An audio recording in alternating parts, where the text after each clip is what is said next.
Ahmadu mooy biyee yan fawul wara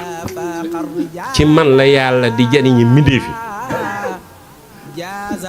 naafi bin fa kulla man taalaqa képp ku aju ci man nanga ko jariñ xasida yi doole ji ci nekk ci li may wax xam nga li tax su fekkonte ne moom da ko bind ba no bàyyi ko noonu nun kenn du ci mën a jàng xasida wala benn bayit boo jàng du maanaam mënatoo def lu yàlla tere mënatoo koo xalaat sax ci sa xel waaye daf ñoo ëpp maanaam taal bu yànj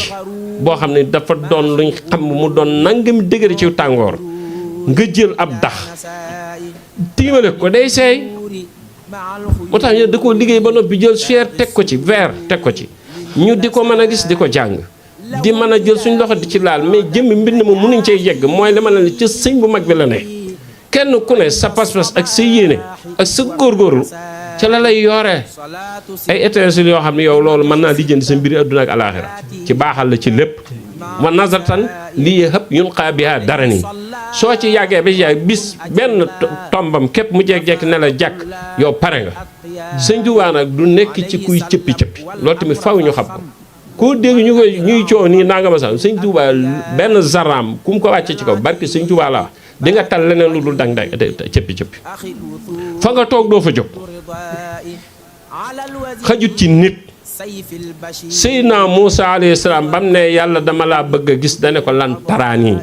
fa lama tajalla loolu jabali ja'alahu dakkan wa xarra Muusaa sa'iqan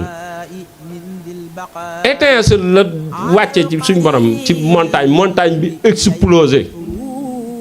Muusaa dafa xam ba mu téye dañuy suñ borom subhaanaka tudd naa sa sell gi te sëñ bi léeg-léeg di jëf maanaam suñ borom ni muy jëflante ak sëñ Tuubaa dafa bokkut ak léeg-léeg moom mën nay dox jëm ci borom waaye léeg-léeg suñ borom lay sopp mu nam ma jëflante ak sëñ Tuubaa maanaam mu faa la xam nga bu ñëwee subhaanallazi asra bi abdihi lay dem na ma ci xaram dafa tudd selluk suñ borom mi nga xam ni moo riñaan loo yonent bi sallallahu alayhi wa sallam al isra mooy doxu guddi mi'raaj mooy yéeg gim yéeg ci